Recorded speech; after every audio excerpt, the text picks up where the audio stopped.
Is it time to get out the diplomatic fire hoses in our critical relationship with Indonesia? Relations appear to be at their worst in almost 15 years after the new spying allegations that have emerged.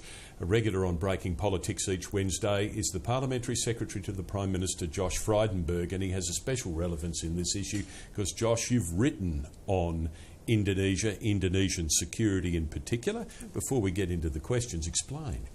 Oh, well, I've been a long-time student of Indonesia, Australia's close friend and neighbour.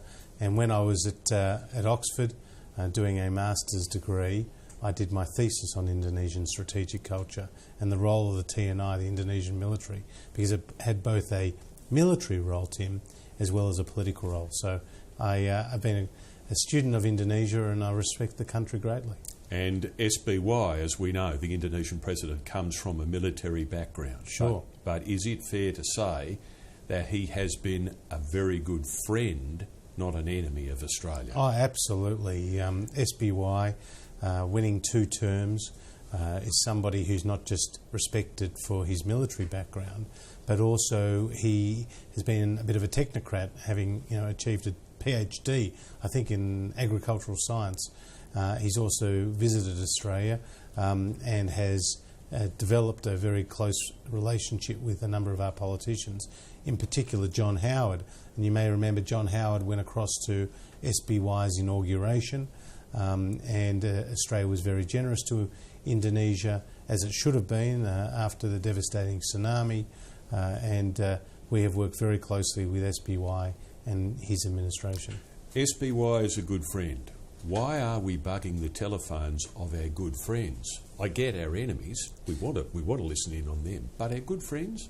Well, Tim, I think the Prime Minister summed it up very well yesterday in Parliament when he said, look, we do not comment on specific intelligence matters. This has been a long-standing tradition of both sides of politics, but at the same time, we make no apologies for what we do to protect Australia's interests and to support our allies and friends. And Indonesia is a friend of Australia. So I don't think we'll get into the details of some of these allegations other than to say what Australia has been doing or is not doing is always taken in the context of the national interest.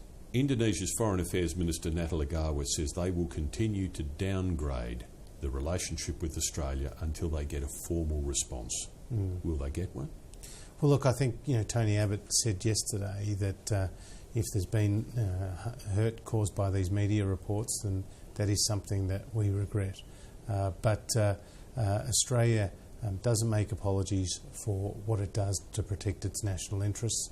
And, Australia and Indonesia have a number of mutual interests, really important mutual interests, not just economic, not just political, but also in the strategic security space. So we work very closely together. Indeed, after the tragedy of the Bali bombing, which was devastating for Indonesia and for Australia, we work very closely together. And those interests, Tim, continue, and we must work together to tackle those interests. We can't work apart. Okay, but it's a contradiction to say on the one hand he's a good friend, he's trusted, and we work well with him, and on the other, at least silently acknowledge that we bugged his telephone and not apologise, not even guarantee that we won't do it again. Look, all governments, and not commenting on any specific matters here, but all governments, gather information.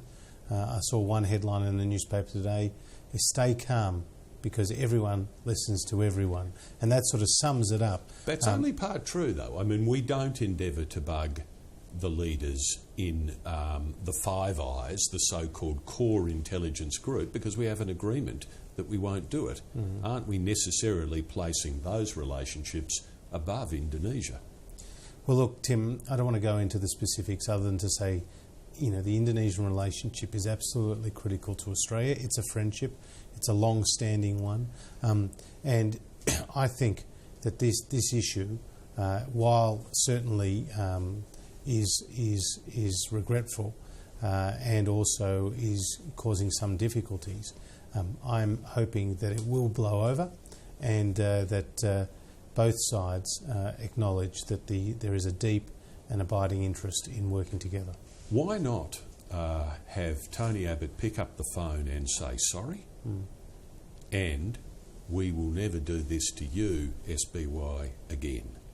Well, that's two simple things to say. Well, Bill Shorten, I noticed, was saying something similar to that, Tim.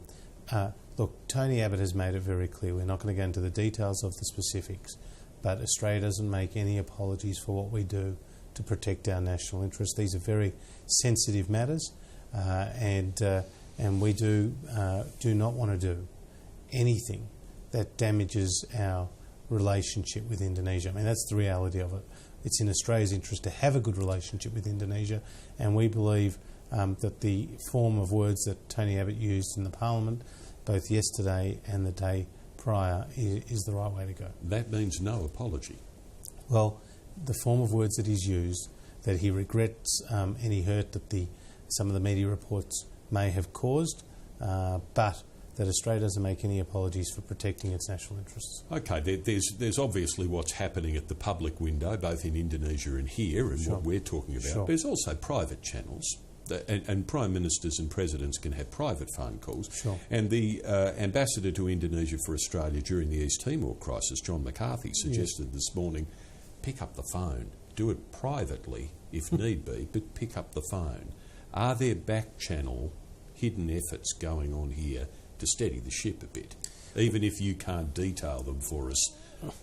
Well, I'm not privy to what is going on behind the scenes. I mean, that would be a question for the Foreign Minister and for the Prime Minister only, other than to say there is lots of means of communication with Indonesia, and I'm sure there is some productive discussions taking place.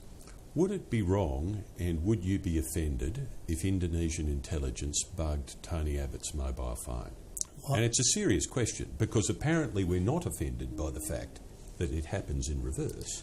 Well, it might surprise you, Tim, but I work on the assumption that every phone call I have is potentially being listened to, and I don't know who by. And I think that's just sort of a working assumption today for a politician, or indeed maybe a senior businessman or journalist. And probably Tony Abbott is no different. So being bugged is a fact of life. Well, as I said to you, that headline, stay calm, everyone listens to everyone. And the way the communication systems are moving at the moment, Tim, they're so sophisticated, and governments, particularly have more resources at their disposal. They have to work on the assumption that people are listening to our phones. Indeed, 9 years ago, I think an Indonesian intelligence leader suggested just as much, that they were bugging Australian politicians. Do you do that just as an out-of-the-circle kind of safety thing, or do you seriously think there's a real chance that's going on? I certainly think there's a real chance. That you're being bugged? Well, that somebody is potentially listening in. Whether it's on every phone call or not, I don't know. You're Parliamentary Secretary to the Prime Minister, so that's not a small stakes thing to say, is it? Well, you asked me, Tim, do I believe that my phone is being listened to? I don't know whether it is or it isn't, but I have a working assumption that what an email that I send or a phone call that I make is potentially listened into or watched by a third party. Last question on this issue.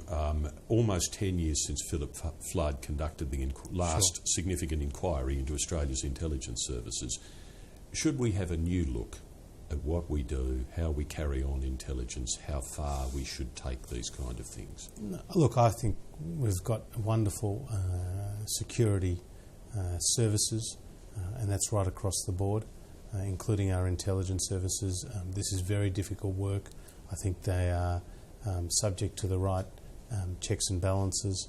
I think they do important work for Australia, and so I think we've got the balance right, and I support them in what they do. No inquiry? I'm certainly not calling for one.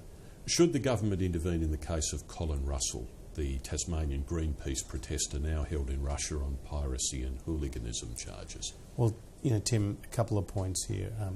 First, Australia has been extending consular assistance to him. We were able to speak to him in the court, and I understand are seeking their ability to speak to him in the detention facility.